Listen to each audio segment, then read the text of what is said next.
Mommy needs your help.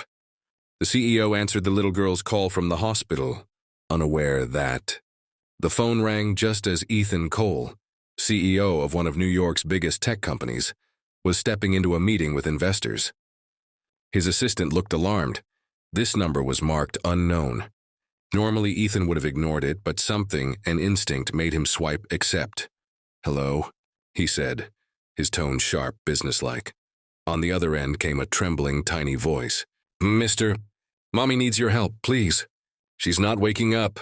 Ethan froze. It was a little girl, her voice soft, frightened, echoing with panic and the faint beeping of hospital machines in the background.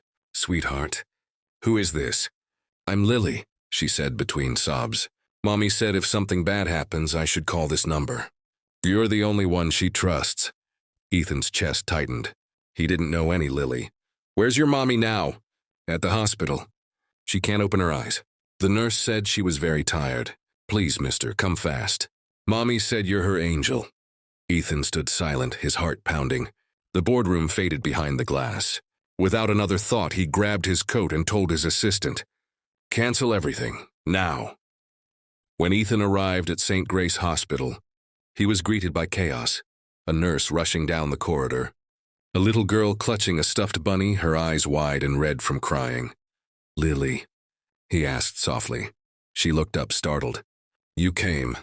Her voice broke as she ran into his arms. Ethan, who had never even held a child before, instinctively knelt and held her close. "Where's your mom, sweetheart?" "She's inside. Room 207. Ethan followed her inside, his heart hammering. On the bed lay a pale woman, her oxygen mask fogged slightly with each weak breath. Her nameplate read Emily Reed. The moment he saw her face, Ethan felt like the ground shifted beneath him. Emily, his college sweetheart. The one he'd lost touch with years ago when career came before everything. The one who used to tease him, saying, "You'll build an empire, but you'll forget to live." And now she lay there, unconscious, barely breathing. "Sir," the doctor said, stepping closer, "Ms. Reed suffered a severe cardiac episode. She needs an emergency surgery, but there's an issue with her insurance. She listed you as her emergency contact." Ethan's mind spun. She had listed him? After all these years? He turned to the doctor. "Do whatever it takes. I'll handle everything. Just save her." Lily clung to his coat, whispering through tears. "You'll make Mommy better, right?" He knelt beside her, his voice trembling. "I promise, Lily. I won't let anything happen to her." As they wheeled Emily away, Ethan sat in the waiting area, numb. Images flooded back. College nights under streetlights, Emily's laughter. The fight that tore them apart when she said she wanted a family and he wanted success. Now, as he watched her little girl, their little girl, coloring on a hospital notepad, the thought hit him like a storm. Could Lily be his? 3 hours passed. The surgery light finally turned off. The doctor emerged, smiling faintly. "She's stable. She'll need rest, but she's going to make it." Ethan exhaled, closing his eyes in relief. Lily ran up to him, squealing, "You did it." "Mommy's okay." He smiled softly, tears burning his eyes. "We did it, kiddo." Later, when Emily woke up, her eyes fluttered open slowly and widened when she saw him. "Ethan?" she whispered weakly. He took her hand gently. "Hey, Em, you gave us quite a scare." Her eyes filled with tears. "Lily called you?" "I told her, if anything ever happened. You were the only one I trusted." He swallowed hard. "Emily, is she—" Emily nodded faintly. "Yes, she's yours, Ethan." Silence fell between them. The sound of Lily's giggle from the hallway broke it, pure and innocent. Ethan's face crumpled. "All this time, and I didn't even know." Emily smiled faintly. "I didn't want to burden you. You had your dreams." Ethan leaned closer, his voice thick. "My dreams mean nothing if I wasn't there for the people who mattered."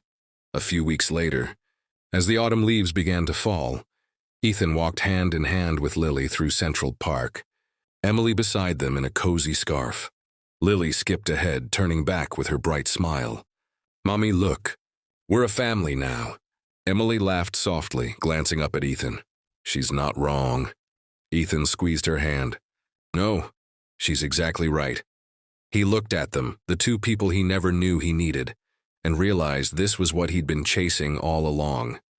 Not wealth, not power, but purpose. Sometimes, it takes the smallest voice to wake a heart that's been asleep too long.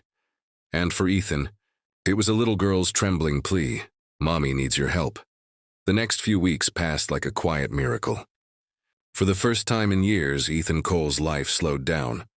The endless meetings, late-night calls, and luxury hotel stays all faded into the background. Every morning now began not with a board report, but with a little knock on his apartment door, and Lily's bright voice calling, "Mr. Ethan, it's pancake time," he'd chuckle every time. The mighty CEO, once known for his unshakable composure, now burned toast and mixed up syrup bottles under the watchful eye of a 7-year-old. "Mommy says you used to be a big boss," Lily said one morning, swinging her legs at the breakfast table. "But you don't act bossy." Ethan smiled, flipping a pancake. "Maybe I learned what really matters." Lily tilted her head, curious. "Is it pancakes?"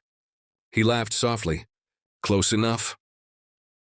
Later that day, as the city glowed beneath the sunset, Ethan found himself standing outside the hospital again.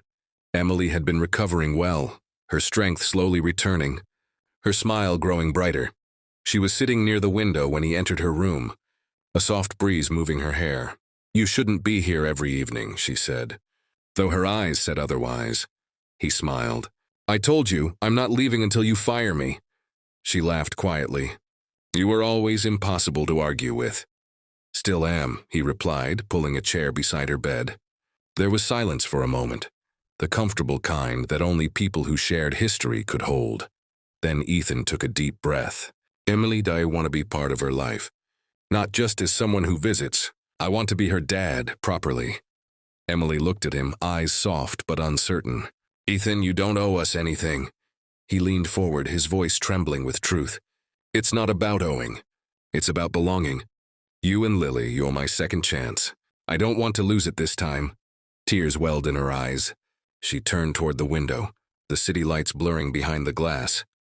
"I used to imagine this moment," she whispered. "But I thought it was just a dream." He reached for her hand. "Then let's make it real." Days turned into weeks, and slowly, the three of them built something that felt whole. Ethan started bringing Lily to his office sometimes, where she'd color on his meeting notes while the board members tried not to smile.